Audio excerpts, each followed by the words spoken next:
Hello, I guess I'm live now. This is Anne-Marie from Seattle, Washington, and this is Tip Top Tuesday. And the date today is May 23rd, 2017.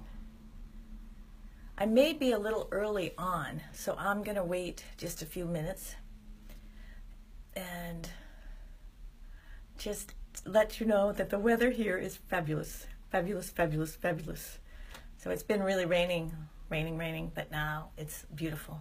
You can see in the back the sun shining in. It's terrific. So I'm going to get going, and here we go. For this Tip Top Tuesday, I'm going to continue the discussion on the word Peaccior, and that's spelled Peaccior. And I used that particular way of spelling it because I'm comparing it to the word warrior, W-A-R-R-I-O-R. So Peaccior is the nice little complement for that. Easy to remember. A friend of mine who was posed the question, is it Peaccior? P-E-A-C-E? New word, S-E-E-R. And I thought, no, but I started thinking about what a cool word that is. Peaccior. In that respect, a seer of peace. That's a great way to describe people that are meditating for peace, that routinely meditate for peace and join their hearts and thoughts together. So that's another new word. So I'm going to think that's a fabulous idea. So that there's Peaccior and Peaccior. And Peaccior is prayerful meditation. How do you like that? Hi, Susanna. It's nice to see you. So the topic today is how fluid language is and how much as a society we actually have choices in how we speak. One of the things that I'm going to use as an example is an old archaic word for I am. There's lots of contractions in our society.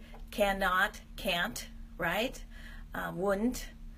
But for some reason, I am, was am, I'm, was very popular in the Middle Ages, became archaic, and is no longer considered a viable word, although it is a word at one point. And there's also just our computer words. Like when there's a certain age group, if you say floppy disk, they know what you meant. Nowadays, you might not know what that means, or an older generation wouldn't necessarily know. So these are just some examples of the fluidity of language.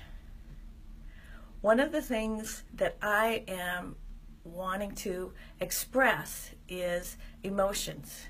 Emotions is not words. Emotions are feelings. One of the things that's so vital that we don't always take the time to find out how we're feeling is sitting with ourselves. And when we sit with ourselves, we may see lots and lots of different words in our brain, but in fact, what we're focusing on is the feeling. There's certain feelings now. I got a message. Want to know who's working with swipe. I'm not going to. I'm just going to go forward. Thank you, though. I'll check later. I get distracted. So, thank you, guys. Anyway, so back on track.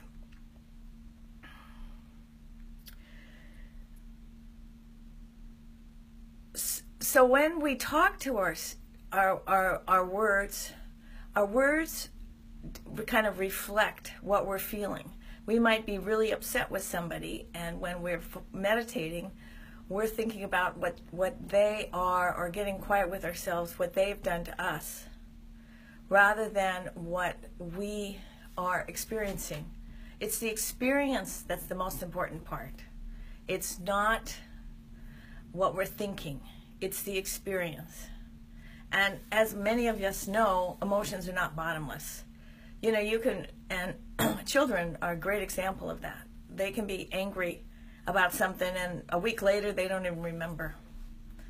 So when we actually feel our feelings as much as we can, they go away.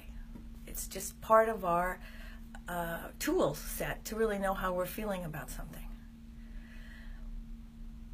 Now, getting back to words and taking negative words out of our society. Why not? Negative words, and I'm using the term negative in degrading words, shaming words, blaming words, do not help people grow as people. It makes them feel bad. And really, deep down, we do not. I'm getting emotional. Oh, funny. We don't want people to feel bad. We may want to feel better about ourselves, but we really don't want to, feel bad. We might be trying to one-up somebody, but if we actually thought they were crushed, we might rush over and say, "Oh, are you upset?" Because all of a sudden, there's that heart connection again, which is fabulous. One aspect of negative talk and being kind to each other is that being very mindful of how we speak to each other, for certain. The other part is, how do we talk to ourselves? What kinds of messages are we giving ourselves? Are we being kind to ourselves, or are we storing up those words that we would used to say about other people to ourselves? And if that's the case, then that's still using those kinds of words. So my push and my hope is that people will start hearing themselves when they're talking to themselves and when they're talking to others. So when they hear something negative like, "Oh, you should have done that," or boy, that was stupid, to just take a breath and say, was that kind to yourself? Was that kind? Not to make a big judgment about it, just acknowledge, was it kind? And if it wasn't kind, just apologize to yourself and move forward. It's just that simple. The less time we spend on words that don't benefit us, the happier we'll be. And a good component of that is service. People basically are good. We get horrified when people don't help each other. This horrible thing that happened in England is terrific, horrific. But the terrific part is people coming together, the globe, reaching out to these people, wanting to embrace them with love, kindness, and prayers. So one person may have done the terror act, but the rest of us are joining with our hearts. That says a lot about humanity.